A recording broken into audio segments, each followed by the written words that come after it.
pisau, tahu kan? Tidak. Kita langsung saja membagi. Kok nggak tahu? Langsung saja dibagi, berhitung dari 1 sampai 3. Oke. Dari Mbak siapa? Mbak Fanin. 1, 2. Oh 3. Astagfirullah. 1. 2. 3. 1. 2. 3. Oke, langsung saja kalian membentuk kelompok ahli ya. Iya. Ahli. Kelompok itu. Kelompok asal. Ya. Nah, tujuannya nih anak-anak, tujuan pembelajarannya. Bentar, ibu jelaskan dulu ya. Aku duduk. Tujuan pembelajaran pada kali ini untuk menjelaskan pengertian sifat tercela, mengidentifikasi berbagai contoh sifat tercela. Yang ketiga, menganalisis dampak negatif yang ditimbulkan oleh sifat tercela terhadap diri sendiri. Ini nanti ibu akan ngasih ini satu-satu diambil. Ayo mbak, 1. Isto menengok. Iya, Bu. Ini Zen kok bandel banget. Takut. Nah, itu ya, itu kan ada warna kelompoknya toh. Nah, itu nanti kelompok ahlinya kalian langsung berkumpul di kelompok ahli. Jadi yang dapat biru langsung sama biru. Aku hitam, Bu. Nggak ada hitam. Pink. Biru. Aku pink. Biru.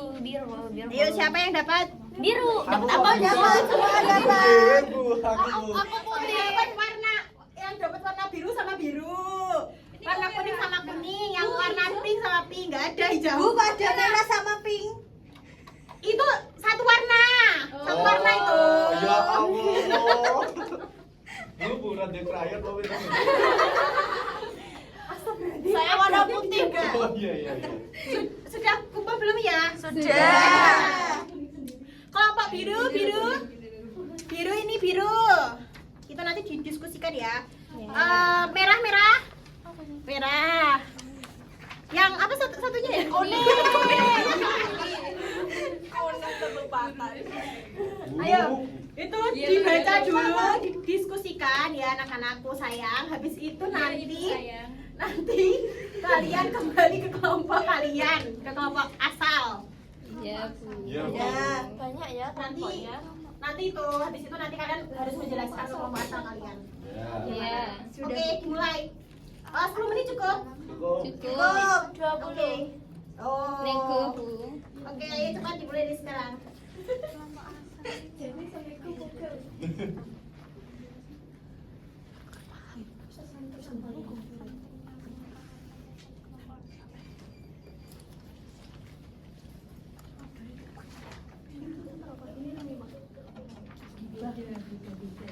Sudah, Bu.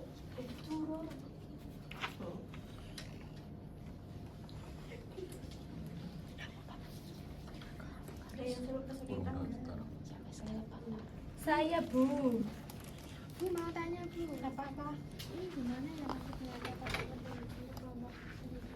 Oh, ini. Iya. Jadi gimana, Bu? Berarti mencontohkan tidak, Bu? Terserah. Dipraktekkan. Enggak usah. Sebisanya kalian aja sepemahaman kalian. Ini kan bisa, Bu. Bisa nanti dicontohkan. Oh iya, nggak apa-apa. Kreatif kalian. Baru.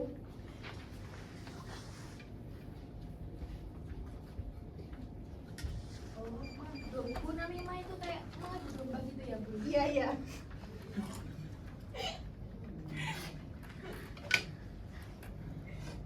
Yang mana? Kan mengadu dua teman aja, Bu. Jadi kayak mengadu domba gitu ya, Bu? Ya, Bu, juga. Iya. Semua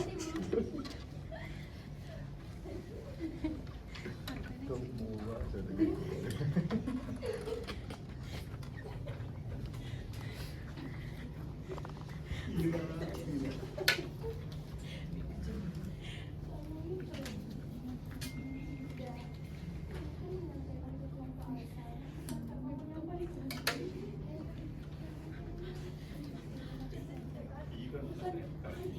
Ya. Kan ini ingin menyampaikan ke kelompok asal. Iya. Kan ingin kalau tidak ingin. Ya, gak usah. Pas ramai. Oh, sudah.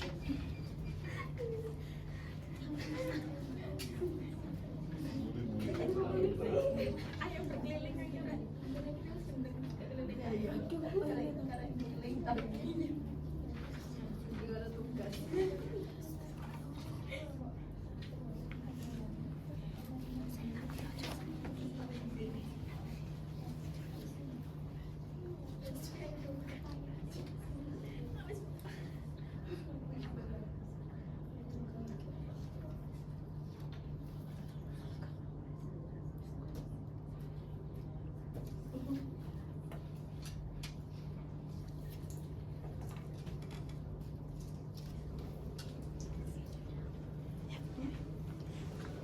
Sudah anak-anak? Sudah. Oke, jadi sekarang kalian kembali ke kelompok asal kalian. Habis itu nanti kalian kan materinya beda-beda kan. Nah, nanti kalian maju ke depan itu. Misal satu kelompok ada 3, maju ke depan lalu mempresentasikan hasil yang sudah kalian lakukan di kelompok Adi. Oke? Sudah. Silakan kembali ke tempat kelompok asal.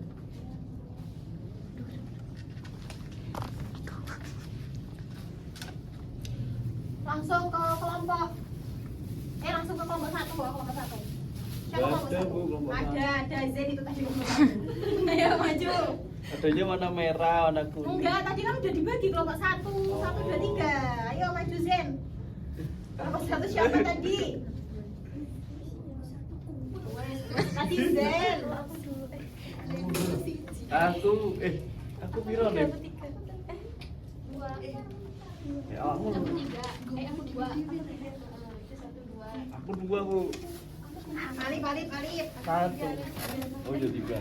Ini bukan aku apa? Kelompok 1. Sopo? 1, 2, 3. Oke, baik teman-teman. Di sini kami akan mempresentasikan tentang gibah. Pasti kalian sudah tidak asing ya dengan kata gibah. Jadi gibah adalah membicarakan aib atau kekurangan orang lain tanpa seizin orang tersebut, meskipun hal itu benar terjadi. Contoh perilaku gibah yang pertama, membicarakan fisik orang lain. Contohnya seperti Mas Dery. Terus yang kedua, menggosipkan masalah pribadi teman. Terus yang ketiga, menyebarkan cerita buruk tanpa faedah.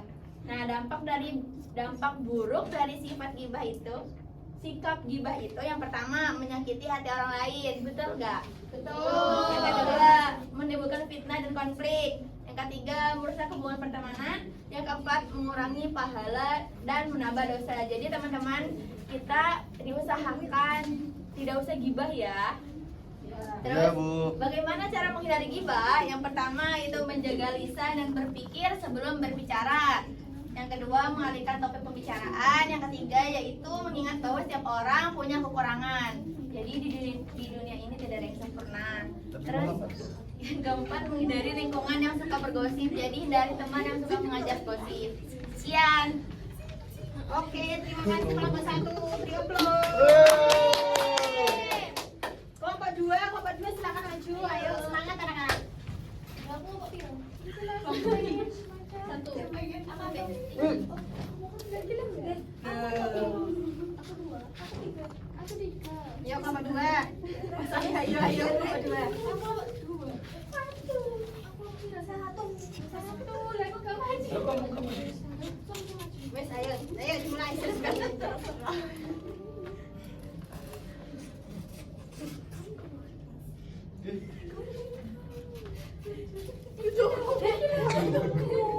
Ayo Zen kamu jahat ya. Nakal. Dimulai.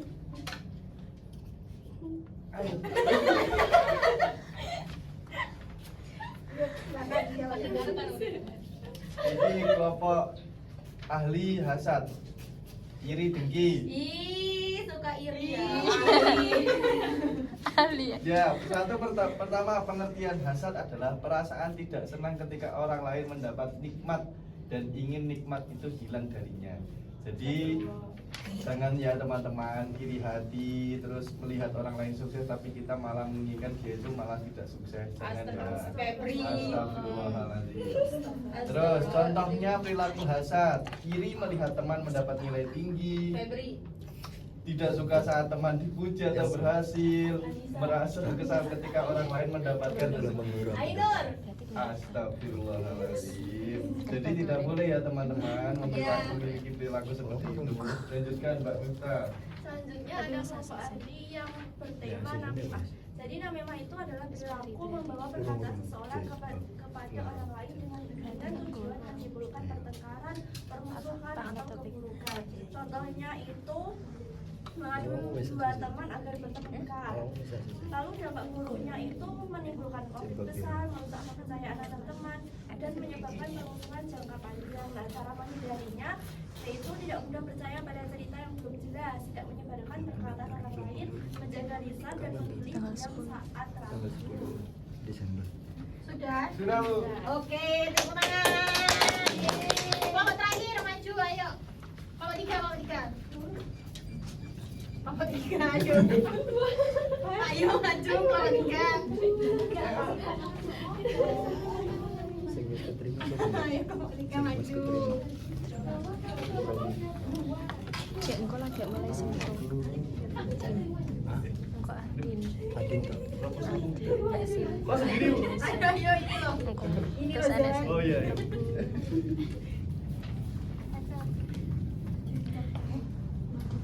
Jadi namimah adalah perilaku membawa perkataan seseorang kepada orang lain dengan tujuan menimbulkan pertengkaran, permusuhan dan keburukan. Contohnya seperti mengadu domba teman agar bertengkar, terus menambah-nambah cerita supaya terlihat lebih dramatis. Atau berarti siapa tuh yuk? Kayaknya Astagfirullahaladzim. dampaknya itu menimbulkan konflik besar serta merusak kepercayaan antar teman. Ya, oke, selanjutnya. Selanjutnya saya dapat tema hasad yaitu iri dengki. Pengertian dari hasad adalah perasaan tidak senang ketika orang lain mendapatkan nikmat dan nikmat itu hilang darinya. Contoh dari perilaku hasad yaitu iri ketika melihat teman mendapatkan nilai tinggi, tidak suka saat teman dipuji atau berhasil. Iya lah. Merasa kesal ketika orang lain mendapatkan Kamu rezeki. salah, Zir. Nah, dampak Dia dari tidak buruk dari mendengarkan. hasad yaitu hati tidak tenang dan mudah gelisah. 2. Merusak hubungan pertemanan. 3. Menghilangkan pahala dan menambah dosa. 4. Menimbulkan konflik dan permusuhan. Nah, gimana sih cara untuk menghindari hasad? Yaitu banyak bersyukur atas apa yang dimiliki. 2. Mendoakan kebaikan untuk orang yang kita iri. Iya itu. 3. Mengingat bahwa rezeki setiap orang sudah diatur Allah. 4. Menghindari membandingkan diri dengan orang lain. Sekian dari kami, bila ada kurang lebihnya mohon maaf. Oke, terima kasih. Oke anak-anak, dari kegiatan hari ini kita belajar langsung saja ya ini ya, bahwa sifat tercela seperti hasad, ghibah, dan namimah harus dihindari karena dapat merusak diri sendiri dan hubungan dengan orang lain. Cara menghindarinya dengan menjaga hati, menjaga lisan, dan memperbanyak syukur. Kayak Mazan itu menjaga lisan, menjaga hati, lisannya dijaga ya. Oke, sekian. Ada yang ditanyakan nggak? Tidak. Oke, sudah paham ya? Bukan UTS. Ya, siap Bu, siap. Oke, sudah. Oke, Lisan nggak Bu? Oke, Hah? Bu. Ya, oke. Enggak. Bawa laptop. Lisan. Oke, sekian dari Ibu. Wassalamualaikum warahmatullahi wabarakatuh. Waalaikumsalam warahmatullahi wabarakatuh. Makasih.